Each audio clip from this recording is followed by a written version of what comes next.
28 जुलाई को इस पे सुनवाई होगी और सुप्रीम कोर्ट ने स्टे करने से साफ साफ मना कर दिया है। जो इलेक्शन कमीशन का जो ड्राइव चल रहा है, स्पेशल ड्राइव चल रहा है डोर टू डोर जाके, उस पे सुप्रीम कोर्ट ने कोई नहीं रोक लगाया है। आधार कार्ड एक मात्र को बेसिस माना जाए कि वो वोटर हैं, इलेक्टर हैं। आज सुप्रीम कोर्ट में दोनों पक्षों को सुना गया। एक पक्ष ऐसा है जो चाहता है कि बिहार में जो इंटेंसिव रिवीजन हो रहा है, जो मतदाता सूची का सत्यापन हो रहा है, उसको रोक दिया जाए। हमारी याचिका, हमारी मांग ये है कि ये सत्यापन चलना चाहिए, डोर टू डोर चलना चाहिए। हमने ये कहा है कि वोटिंग फंडामेंटल राइट नहीं है, right to vote fundamental right नहीं है, लेकिन free and fair election fundamental right है।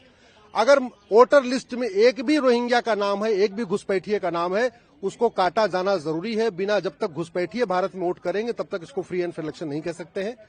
माननीय सुप्रीम कोर्ट में हमारी याचिका पे भी और जो दूसरा पक्ष चाहता था कि ये रुक जाए, दोनों पक्षों की याचिका पे इलेक्शन कमीशन को नोटिस जारी किया है। हमारी याचिका में सारे राज्य सरकारें भी पार्टी, इसलिए उनको भी नोटिस जारी किया है।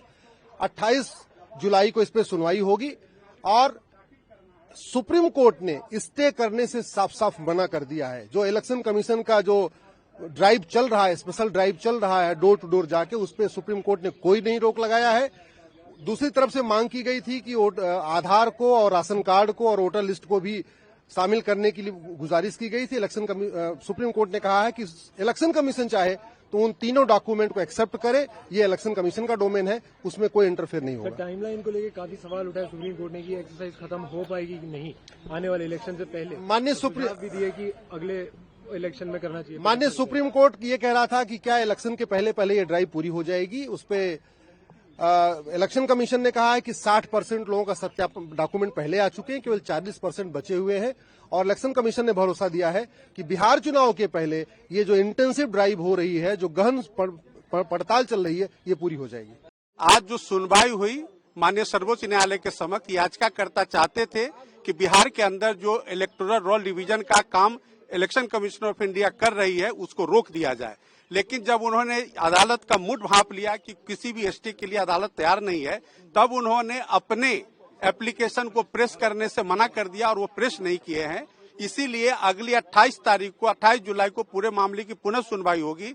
तब तक इलेक्शन कमीशन अपने इलेक्टोरल रोल रिवीजन के कार्य को करता रहेगा और उसकी पूर्ण सारी सूचना अगले तारीख पर माननीय सर्वोच्च न्यायालय के समक्ष काउंटर एफिडेविट के माध्यम से देगा। आधार कार्ड को लेकर भी बड़े सवाल खड़े हुए। नहीं, आधार कार्ड, उनका कहना था कि आधार कार्ड एक मात्र को बेसिस माना जाए कि वो वोटर हैं, इलेक्टर हैं।